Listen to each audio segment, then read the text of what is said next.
The sky wasn't fully bright when Liam Sullivan drove away from the quiet suburban house in Maple Creek, Ohio, saying he was heading to the gym like any other morning. The two-story home with its neatly trimmed lawn remained steeped in silence, with no one suspecting the horror that had unfolded inside. Around 7 a.m., neighbor and police officer Ben Shaw crossed the lawn, noticing a basement window slightly ajar and the pungent smell of spray paint wafting out. Jagged red letters scrolled on the walls whispered a bizarre threat, as if the perpetrator wanted to leave a mark for the entire town to see.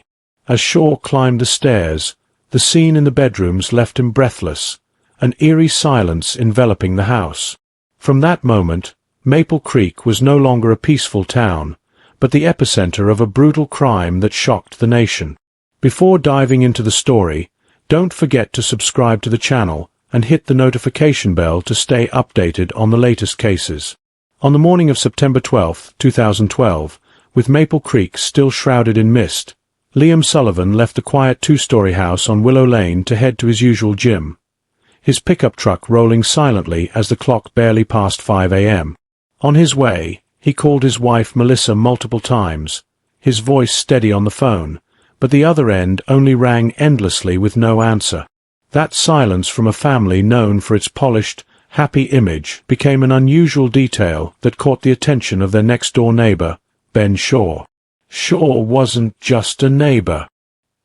He was a sergeant investigator with the Maple Creek Police Department, familiar with every window and tree on this small street. Stepping onto his porch to observe, he sensed something unsettling in the morning air. The Sullivan house was eerily still, curtains drawn with no signs of movement. Deciding to approach, Shaw found the basement window slightly open, a draft carrying the acrid, stifling smell of spray paint that made him wince. Navigating the narrow staircase, his flashlight swept across walls, revealing hastily scrolled red letters, ominous warnings more haunting than any weapon's presence. Shaw pressed forward, hand on his gun, and headed to the second floor. The bedroom door was slightly ajar, light spilling in enough to reveal a scene that would haunt his investigative career. Melissa Sullivan, 29, lay motionless on the bed, her face pale, strangulation marks etched on her neck. Not far away, their sons, 9-year-old Aiden and 7-year-old Ethan, lay still in their own beds, blankets disheveled as if their lives were stolen in their sleep. No sound, only a chilling, deathly silence filled the house once brimming with children's laughter. Shaw stepped back, took a deep breath, and immediately called for backup. Within minutes, patrol cars arrived, blue and red lights flashing, reflecting off the familiar trees on the quiet street. The Sullivan house was sealed off. Yellow police line, do not cross. Tape stretched around the property. The crackle of radios mingling with the glow of flashing lights on the white walls. As investigators ventured deeper, the spray paint stench remained overpowering, forcing some to cover their noses. Under flashlight beams, the red words stood out starkly. "You have paid the price," sprawled across the hallway leading to the second floor and near the master bedroom. "Punished" was hastily scrolled, paint dripping like congealed blood. The writing was sloppy, rushed but deliberate, a statement rather than an attempt to conceal the crime. Initial inspections showed no signs of forced entry on the front door, windows, or garage, all intact. Valuables, TV, computer, jewelry remained untouched. The house bore no signs of a robbery. Forensics noted Melissa showed signs of fierce resistance. Her hands bloodied from clawing at the bed sheets, deep bruises around her neck, her face frozen in terror. In contrast, Aiden and Ethan lay motionless, blankets slightly askew, their bodies showing no signs of struggle, as if death came while they slept. The scene carried two stark contrasts, a mother's desperate fight for survival, and the agonizing stillness of her children.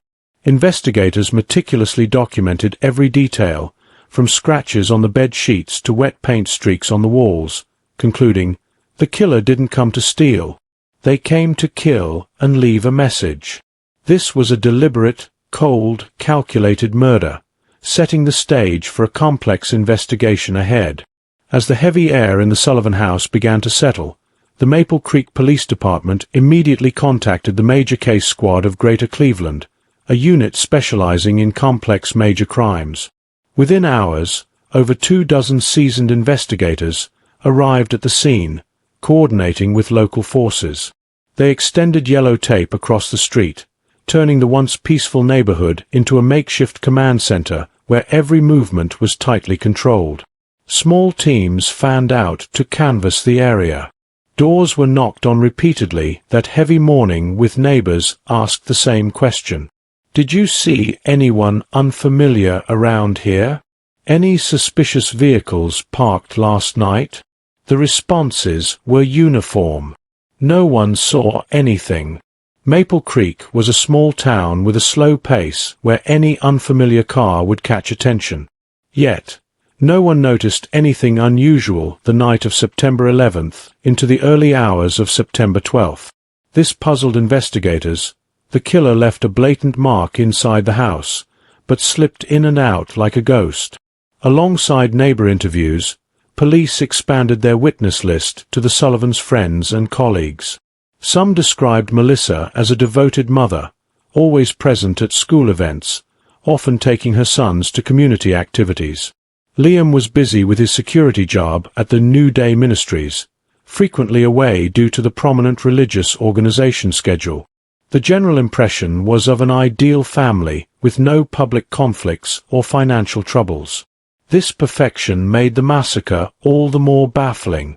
If not a robbery, who could have a motive to take 3 lives? Amid the denials and uneasy silence, a detail emerged. Some neighbors recalled Liam mentioning threatening letters and emails received over months before the crime. One even confirmed seeing him take these letters to the police station requesting increased patrols. This was quickly verified.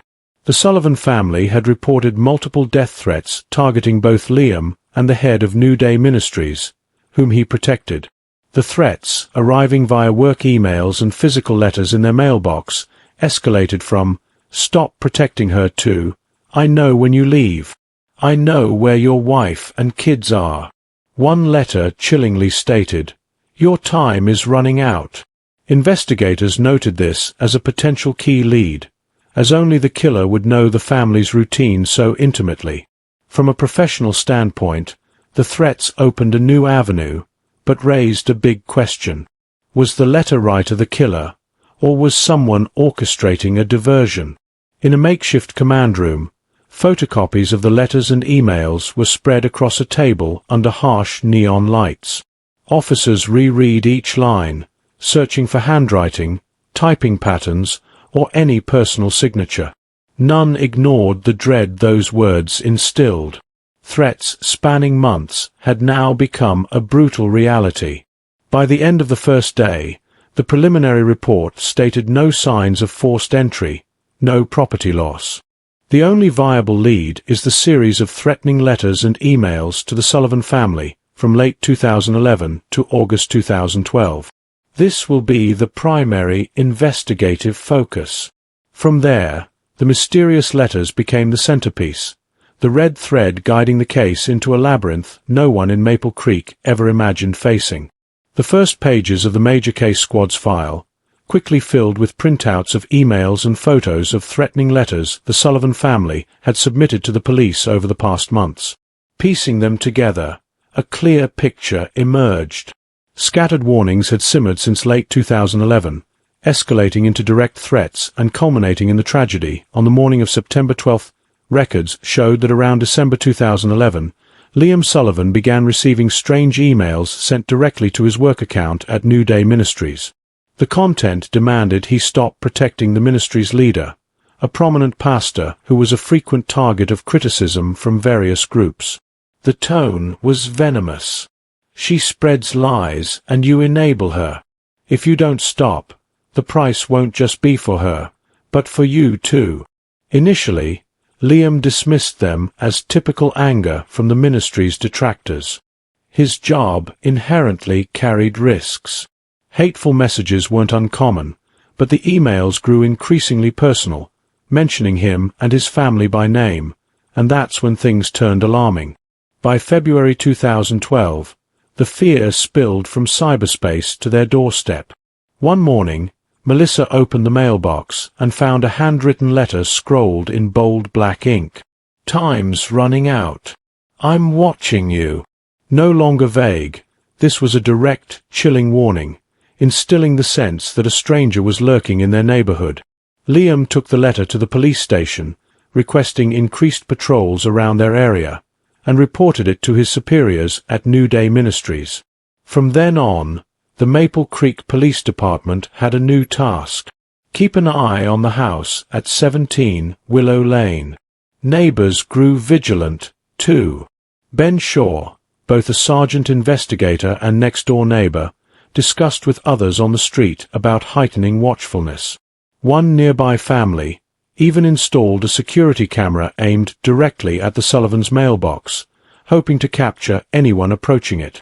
Yet weeks passed with no suspicious figures caught. The letters kept arriving periodically, as if the sender could slip through every watchful eye without a trace. By late August 2012, another letter surfaced, this time chillingly detailed.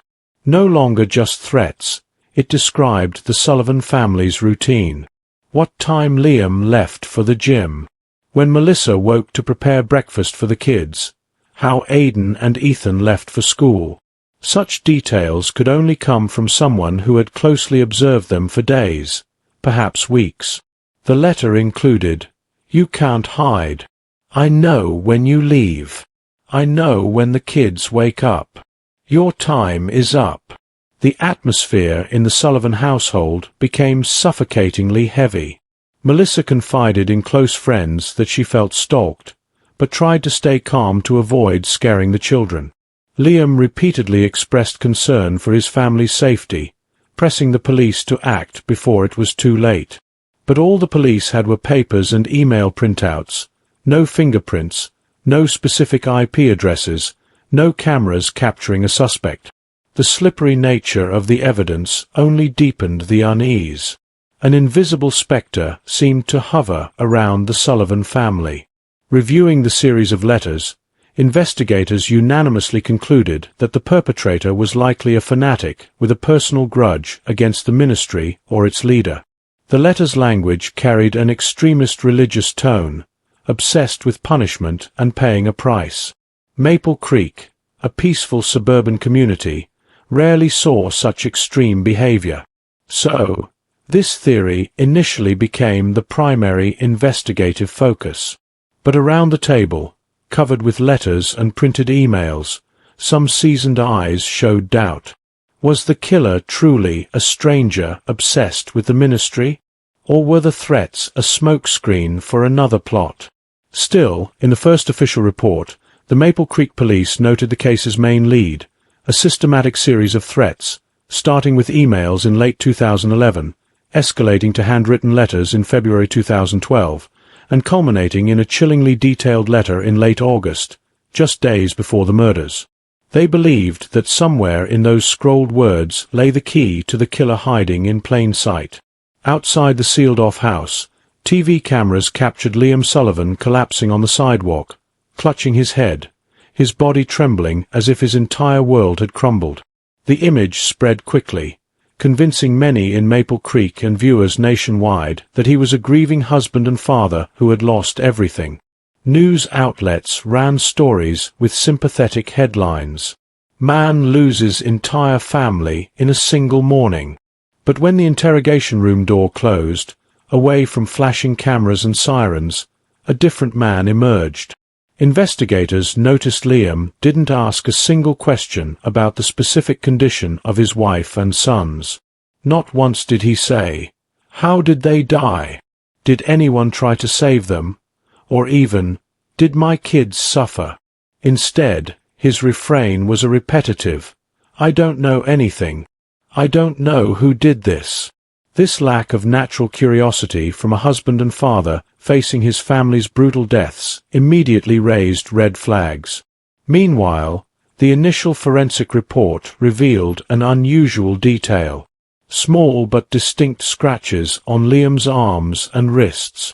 When questioned, he quickly claimed they came from clearing brush in the backyard the previous day. The explanation was noted but unconvincing. Experienced investigators knew such scratches often appeared in hand-to-hand struggles. They grew more suspicious when Melissa's body showed signs of fierce resistance, broken nails, and scratch marks. In the investigation room, another officer reported a startling detail. The Sullivan home security camera system, installed for family safety, had vanished on the day of the murders. Liam claimed he didn't know why, suggesting someone took it or Melissa accidentally removed it. But this didn't hold up. The system was fixed in place and required tools to dismantle. The missing evidence fueled suspicions that the crime scene had been deliberately manipulated. While the public still pitied the grieving husband, the police's internal file began shifting. Investigation notes painted a contradictory picture. A man sobbing dramatically on camera, but oddly cold in interrogation. A husband claiming ignorance, yet bearing scratches consistent with a struggle. A family known for security precautions, yet missing its surveillance system on the day of the massacre. By day end, an internal report concluded with a firm note. Further investigation into Liam Sullivan's direct involvement is necessary. The threatening letters, once the focus, now faded to the background. From that moment, in the investigator's eyes, the husband, who collapsed on the street, became the official prime suspect in an unprecedentedly brutal case in Maple Creek. Even as questions about Liam Sullivan emerged in the case file, the police couldn't dismiss their initial lead. The threatening letters tied to his work at New Day Ministries. The organization was regionally prominent, hosting conferences with a large TV following and no shortage of fierce critics.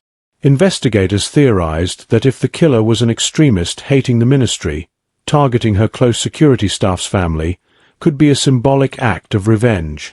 They urgently reviewed records of individuals who had threatened the ministry's leader, a list spanning names across states, from those sending hateful emails and anonymous calls to a few banned from past events. The FBI was enlisted to cross-check each person's whereabouts. On September 12, numerous interrogations followed, including some labeled dangerous for publicly vowing to silence the ministry. Yet, results were disappointing. Every suspect had a solid alibi.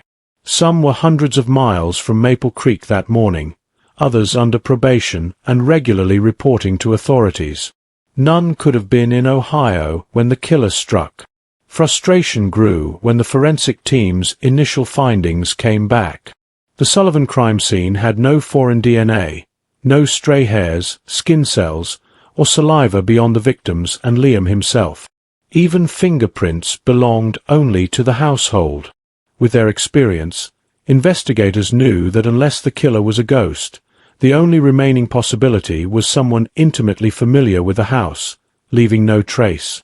Yet the letter's words, "Your time is running out," still echoed in their minds, suggesting a religiously motivated crime. 4 days, police chased this lead, tracing the letter's origins, comparing handwriting, even testing for unique ink or paper types. But all efforts were fruitless. The neighbor's camera aimed at the Sullivan's mailbox captured no one delivering the letters, a figure that never appeared, leaving only chilling words before vanishing. By the second week after the massacre, public and media pressure weighed heavily on the Maple Creek police. News outlets began asking, if this is a fanatic, is he still out there? And who's next? The town demanded answers, but investigators knew the religious enemy theory was a dead end. Every path led to an undeniable truth. The killer wasn't a stranger, but someone within the family. In internal meetings, officers spoke bluntly. We're back to square one, and suspect number one is still Liam Sullivan. From then, resources shifted. No longer spread nationwide, but focused squarely on the man once portrayed as a grieving widower on the news. As the religious enemy lead hit a dead end, the Maple Creek investigation pivoted entirely to Liam Sullivan. The turning point came when they dug into his phone and computer data. Detailed records of texts, emails, and social media revealed a different life. A stark contrast to the model husband and father image Liam had projected to the community. His phone held hundreds of affectionate texts with a woman named Jenna Rossi, a name that shocked many. Jenna was a high school friend of Melissa, Liam's wife. The two women had known each other, even vacationed together when the Sullivans visited Florida. Melissa had introduced Jenna to Liam years earlier, unaware it would spark a dangerous affair. When the digital team accessed photos and videos on Liam's laptop, what they found reshaped the case. There were images of Liam and Jenna kissing on a beach, vacationing in Mexico, even intimate videos of them chatting and planning dates. There were also notes Liam saved, a document titled A New Beginning. December 10, 2011. Lists of future children's names and plans for engagement and marriage. These showed not a fleeting fling, but a serious relationship prioritized as a new family. Investigator Holstead from Florida confirmed Jenna believed Liam would leave Melissa and their sons for her. In emails, Jenna wrote, "Hopefully, I can't wait to start our new life together." She believed Liam had filed for divorce, that they'd soon go public and marry. Jenna even bragged to friends about a promised engagement ring and discussions about having a daughter, complete with chosen names. But a harsh reality loomed. Liam couldn't simply divorce Melissa. New Day Ministries, where he served as head of security, enforced strict moral standards. As a key employee of a famous pastor, Liam was bound to a model Christian family image. A divorce, especially due to infidelity, would cost him his six-figure job, social status, and reputation. Investigators connected the dots. One side was the threatening letters crafting an invisible enemy. The other was the affair with Jenna, who expected Liam to leave his marriage. In the middle was Liam Sullivan, trapped between two worlds, a loveless legal family, and a mistress demanding commitment. To the police, this was the clearest motive for the massacre. To have Jenna and preserve his job and perfect image, Liam had one path: eliminate his wife and sons to be free without divorce. From that moment, the case file no longer called Liam a grieving husband. He became the central suspect, with a motive deemed both selfish and cold-blooded to shed his family's burden for a new life with his mistress. After the affair with Jenna Rossi was exposed, investigators knew they needed concrete evidence to turn suspicion into charges. The key lay in Liam Sullivan's everyday devices. The Major Case Squad's digital team began analyzing his personal laptop, work computer, and home network data at 17 Willow Lane. The results sent a heavy silence through the investigation room as the report was read. The threatening emails the Sullivan family received for months didn't come from some distant stranger, but originated directly from Liam's laptop. The sender's address, watchful.i@gmail.com, was created using the Sullivan home's IP address, with the account registration date matching the note Liam wrote. A New Beginning, December 10, 2011. This sparked a chilling realization. Just days after starting his affair with Jenna, Liam began crafting a threatening letter scheme to set up his crime. The emails bore traces of editing on his computer, with drafts saved on the hard drive like unwitting witnesses. The phrases, "You will pay a price," and "I'm watching," that once terrorized his family now pointed back to him. Alongside digital evidence, the handwriting analysis team completed their comparison. When asked, Liam had provided a writing sample to rule out his involvement with the threatening letters, but experts found striking similarities between the scrolled anonymous letters and Liam's sample, particularly the distinctive elongated strokes of the letters P and R unique to him.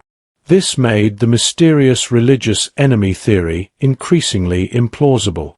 The clincher came when investigators uncovered an electronic receipt from a local Maple Creek hardware store.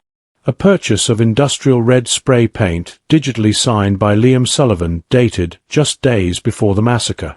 Though the paint can was missing from the house, traces of the same paint were found on Liam's work clothes and rubber gloves visible under UV light. These specks paired with the wall writings tightened the noose of suspicion around him.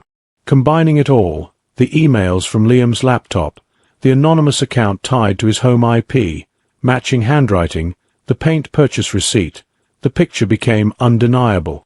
The killer didn't just murder his wife and sons. He meticulously staged a deception, crafting a phantom enemy with letters, scrawling fake punishment messages on the walls, all to mask the brutal truth that the husband and father in that house was the murderer. For investigators, this was the pivotal moment. From a web of suspicions, they built a solid case. And the name at its center was no longer a ghost out there, but Liam Sullivan, the man who once moved a small town to tears, now exposed as the orchestrator of a cold-blooded crime. In the days following the massacre, the image of Liam Sullivan collapsing on the sidewalk, clutching his head amid the flashing red and blue lights of patrol cars, had stirred deep sympathy in Maple Creek and across America. People pitted a man who lost his wife and 2 young sons with news outlets portraying him as the surviving victim of an unthinkable tragedy. Neighbors left flowers on the doorstep, writing messages like, "Praying for you, Liam," on a memorial board. To many at the time, he embodied overwhelming grief, a father robbed of everything by fate. But that image lasted only briefly. When police began leaking details of Liam's affair with Jenna Rossi, a woman once close to Melissa, public sentiment shifted rapidly. From sympathy, the community turned to outrage. People re-examined Liam's tears on camera, questioning whether they were genuine or an act. New articles emerged, no longer calling him the husband who lost everything, but branding him a deceiver and two-faced man. Photos of Liam smiling happily with Jenna in Mexico, alongside their affectionate emails, were published, starkly contrasting his televised sobbing. The nation turned its eyes to Maple Creek, and the small community became the epicenter of a wave of anger. At the funeral for Melissa, Aidan, and Ethan, the atmosphere was heavy. The church overflowed with white flowers, but Liam's name was barely mentioned. No condolences were offered to him. No arms opened to embrace him. Instead, all eyes focused on the victims' coffins, affirming who deserved to be mourned. Some of Melissa's close friends whispered to the press. She suspected her husband, but no one could believe he'd do this. These accounts fueled further outrage. Reporters began calling the case the death of the perfect family, painting Liam as a two-faced man, a model husband and father in public, while secretly pursuing a mistress and plotting a new life. Every detail of Liam's private life was dissected on TV. Each photo with Jenna, another stab at the image he'd built. For Maple Creek's residents, the anger wasn't just about his infidelity, but a collective betrayal. For years, they believed the Sullivans were the ideal family, in their peaceful small town, only to learn it was a glossy facade. As public sentiment shifted, pressure on the Maple Creek police intensified, residents rejected the religious fanatic theory. They demanded answers. Justice, and Liam Sullivan's name was spoken in daily conversations, not with pity, but with contempt. From local papers to national TV, one question echoed repeatedly. If this wasn't religious revenge, did the husband do it? For investigators, public sentiment wasn't evidence, but it was a force pushing them to act swiftly. In internal reports, an unavoidable conclusion was recorded. All other theories have stalled. We have one direction left. Focus fully on Liam Sullivan. On September 25, 2012, less than 2 weeks after Melissa and her 2 sons' funeral, The atmosphere in Maple Creek grew tense once again. After days of tirelessly gathering evidence from anonymous emails traced to the Sullivan household to the spray paint receipt and intimate photos with Jenna Rossi, the investigative team held a press conference, announcing they had sufficient grounds to charge Liam Sullivan. The news spread like wildfire, leaving the town holding its breath for what came next. That night, the red and blue lights of police cars illuminated 17, Willow Lane again, this time not to protect, but to execute an arrest warrant. Reporters had been waiting for hours. Cameras aimed at the front door. When it opened, police escorted Liam out, his hands cuffed tightly behind his back, his face dazed under the relentless flashes of dozens of cameras.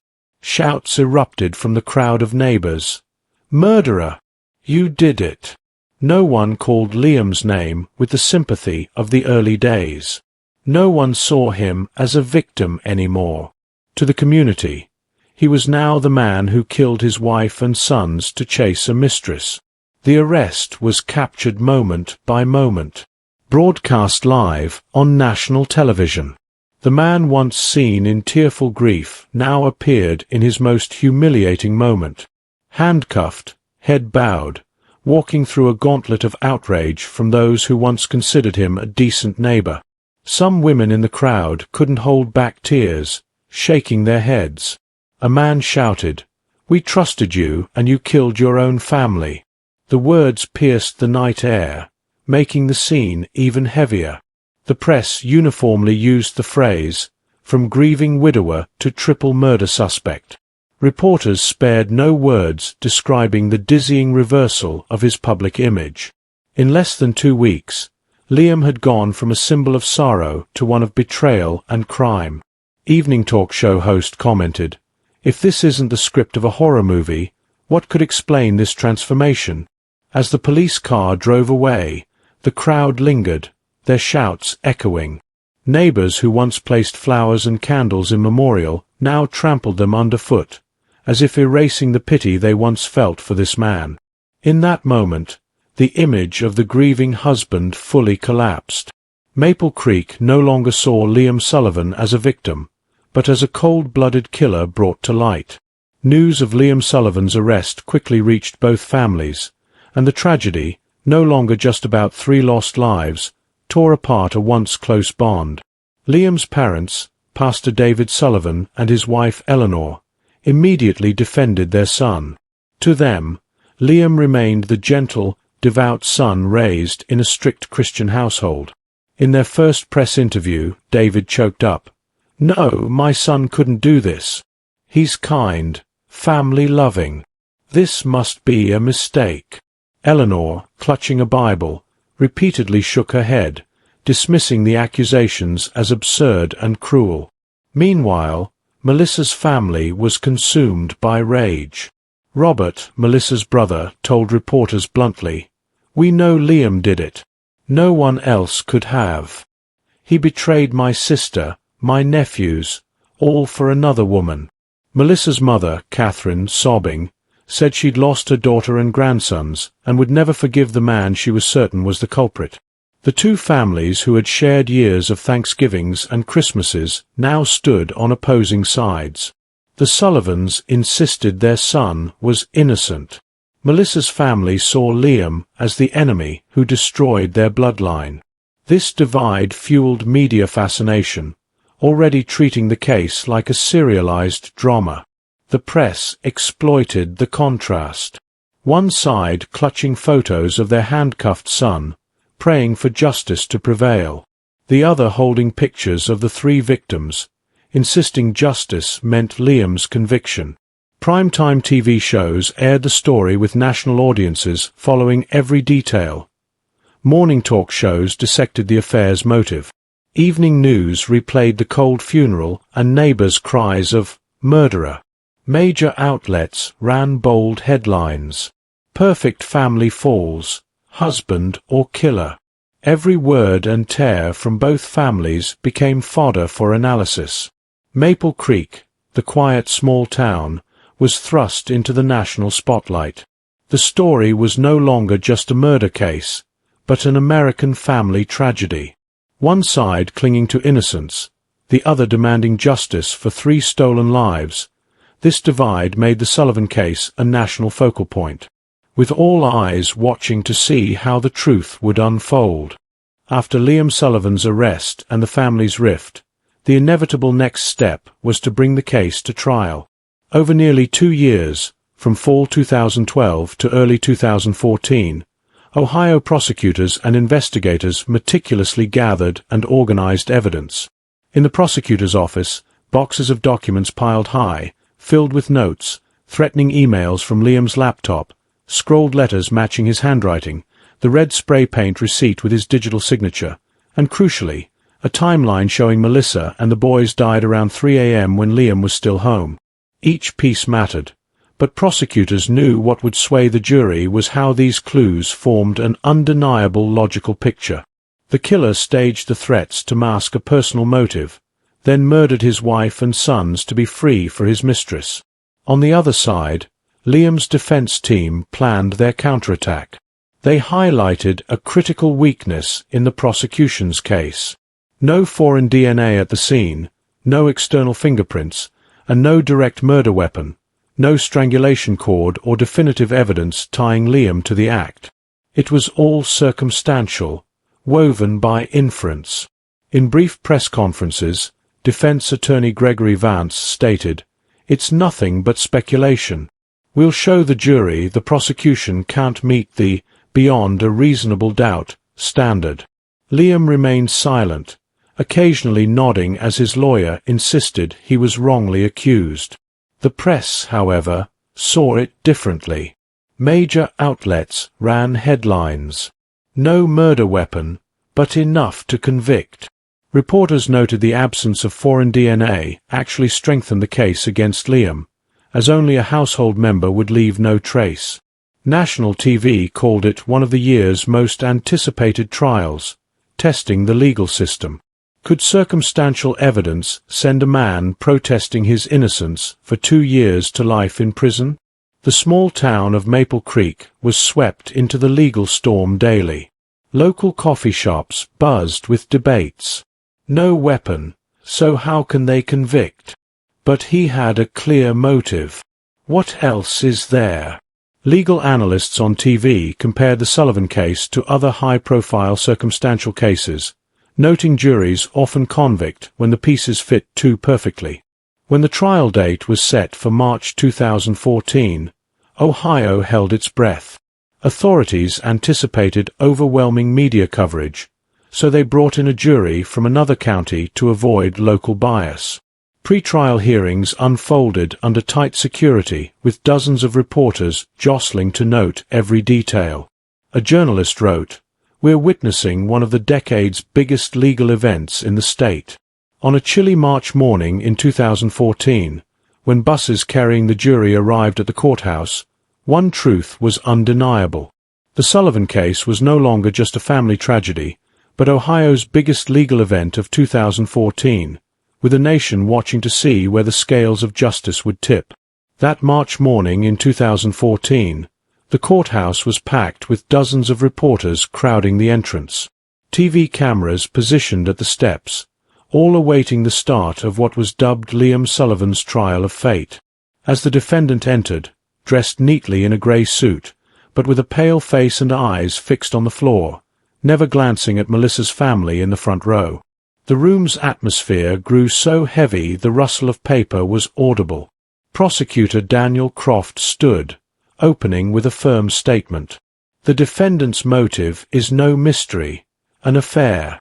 Fear of losing his job and ambition for a new life drove him to eliminate his family.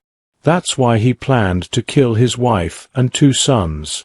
Images of generosity and their affectionate emails flashed on a large screen before the jury. Croft pointed out details, photos from Mexico dates, promises of a future wedding, and a file on Liam's computer titled "A New Beginning." December 10th, 2011. He stressed, this wasn't a fling. It was a long-term plan. To keep his 6-figure job, he needed Melissa gone, not divorced. Next, the the prosecution turned to forensic evidence. A medical examiner took the stand, explaining rigor mortis in detail based on body temperature and stiffness when found. The victims died around 3 a.m. before Liam left for the gym. This argument struck like a hammer at the defense's wall. If Melissa, Aidan, and Ethan died that early, only someone in the house then could have acted. Defense attorney Gregory Vance didn't sit still. He rose sharply, arguing rigor mortis isn't exact science. Forensic experts know the time of death can vary, and just 10 minutes after Liam left for the gym, an intruder could have entered, killed all three, and left without a trace. He repeated this 10-minute intruder theory, clinging to it as the defense's lifeline. Vance emphasized the lack of foreign DNA, a direct murder weapon, or external fingerprints, telling the jury, "There's no physical evidence tying Liam Sullivan to the scene. All the prosecution has is a chain of speculation and hatred for my client." The prosecution fired back, displaying the red spray paint receipt with Liam's digital signature, threatening emails sent from his home laptop. The Watchful.I account, created via the family's IP and handwriting comparisons between the scrolled letters and Liam's sample. This isn't coincidence. It's a staged plan. The killer didn't just murder. He created a phantom enemies narrative. Only one person had the motive, opportunity, and gain from this staging: Liam Sullivan. The courtroom heated up by the minute. The defense reiterated the 10-minute intruder theory while prosecutors dismantled its flaws. No signs of forced entry. No neighbors spotting strangers. No cameras capturing suspects, with all evidence pointing to the only husband in the house. The jury sat silently, clutching notebooks, eyes tracking every image and argument. Melissa's family sat up front, quietly weeping as the prosecution described her desperate struggle, while Liam remained stone-faced, only occasionally glancing at his lawyer. In the back, his parents shook their heads, whispering prayers, believing their son was wrongly judged. The press reported daily, calling it a battle between circumstantial evidence and an alibi shadow. As the first day of arguments ended, the courtroom's tension lingered. Outside, Maple Creek residents gathered holding signs reading, "Justice for Melissa, Aidan, and Ethan," while Liam supporters shouted, "He's innocent." Live TV captured heated public debates, each side with its own reasoning. The trial stretched over weeks with intense arguments, but from the first days, one truth emerged. This was no longer just a story of a broken family, but a test of justice. The jury, caught between fierce arguments, bore the weight of a community, watching their every breath. As the trial pressed on with debates over the time of death and the 10-minute intruder theory, the prosecution prepared their trump card, Jenna Rossi's appearance. That morning, the courtroom fell silent as the door opened and Jenna entered. Her blonde hair loose, a light-colored coat, standing out in the grim atmosphere. Escorted by police, she drew every camera's focus as all knew her testimony could shift the entire case. Taking the witness stand, Jenna spoke evenly, but with a flicker of nervousness in her eyes. The prosecutor asked directly, "Did you have a romantic relationship with the defendant, Liam Sullivan?" Jenna took a deep breath and answered, "Yes, we were in love." The courtroom stirred while Melissa's family in the front row bowed their heads and Liam's parents in the back shook theirs in despair. Jenna detailed the relationship from initial secret texts to shared vacations and promises of a future. She confirmed they discussed marriage, even picking a name for a future daughter. The prosecutor presented a printed email where Liam wrote, "I can't wait to start a new life with you. I promise to leave everything behind." Read aloud in court. Those words made the jury nod, revealing a deliberate plan. The decisive blow came with a photo. Liam and Jenna embracing on a Florida beach dated November 15, 2011.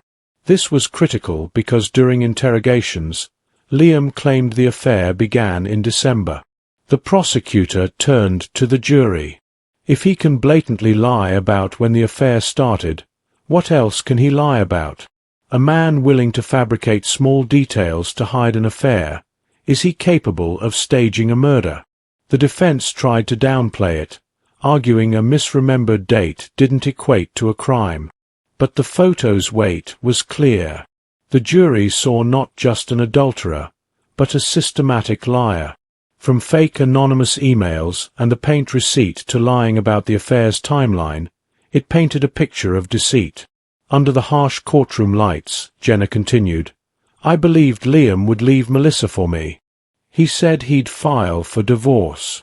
But I never thought it would end like this. Tears welled up and she turned away. In that moment, images of Melissa and her 2 boys flooded the minds of those present, causing several jurors to wipe their eyes. The twist of the November 15, 2011 photo became a turning point in the trial. It wasn't just evidence of an affair. It exposed Liam's deceitful character, which he'd built for years as a model citizen in the community's eyes.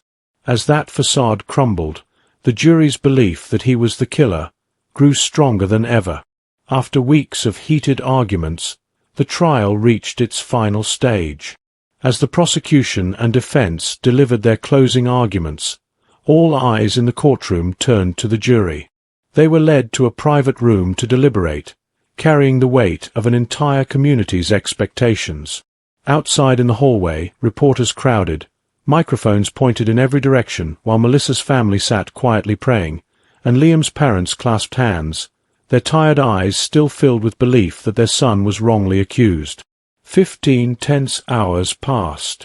Maple Creek residents gathered outside the courthouse holding signs and flowers, some placing photos of Melissa and her sons on the steps. The media provided minute-by-minute updates, calling it one of the most anticipated moments in Ohio legal history. When the deliberation room door opened, silence fell.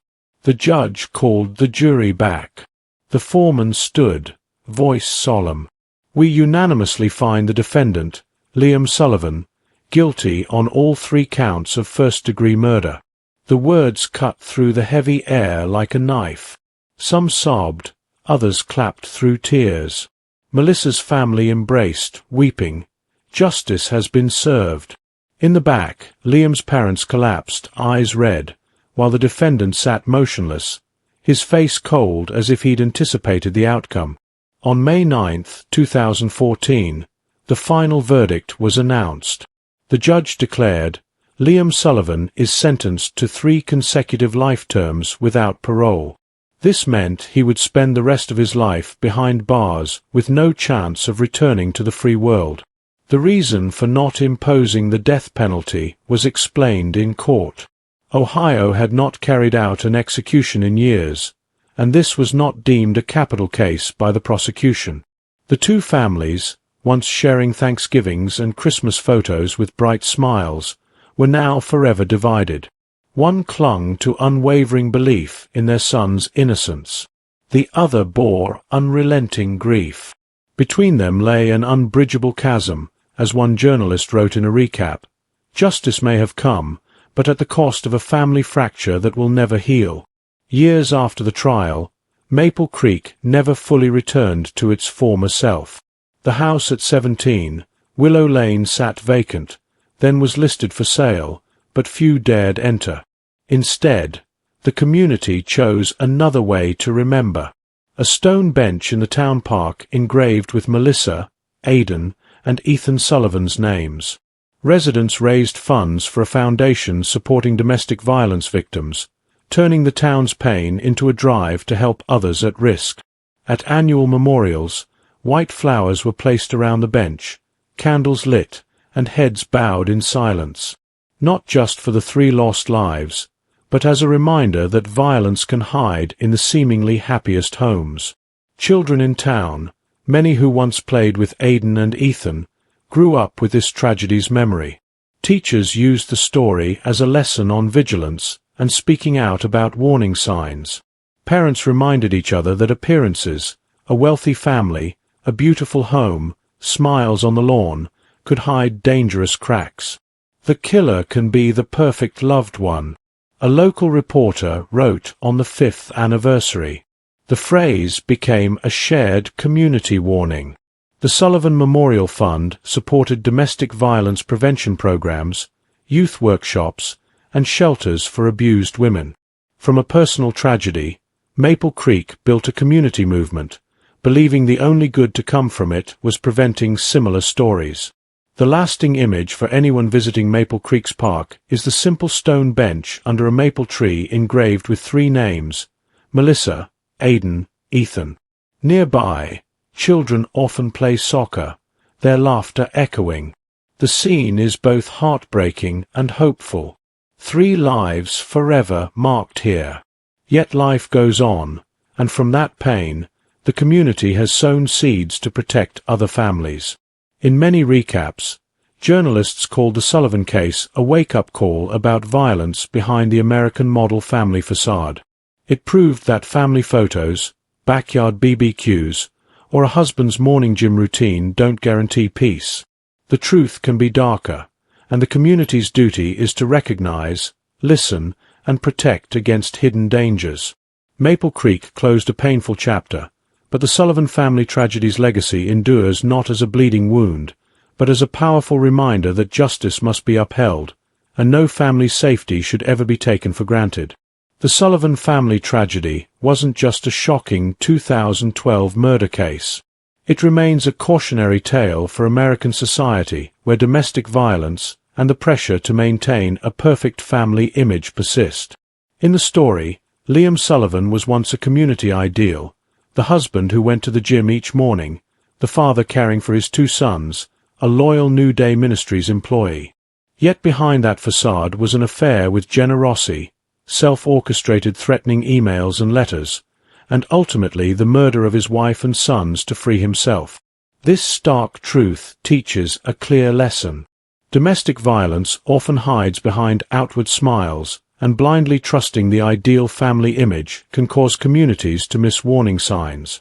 Today in the U.S., we still see news of tragic family cases where women and children are often victims. The Sullivan story offers 3 reflections.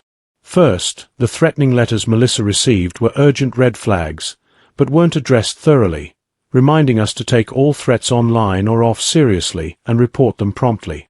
Second, Melissa's silence about her husband's affair shows many victims endure quietly, fearing instability, underscoring why communities must strongly support organizations aiding women and children. Third, the public's initial pity for Liam turned to outrage when the truth emerged, reflecting how society can be deceived by appearances. The lesson is to look deeper at unusual signs in our communities, encourage dialogue about domestic violence, and be ready to support victims. As Maple Creek learned from the deaths of Melissa, Aidan, and Ethan, the killer can sometimes be the trusted loved one. If this story highlights critical insights about domestic violence hidden behind a perfect facade, please subscribe to catch more stories. Thank you for joining, and see you in the next video with more mysteries to unravel.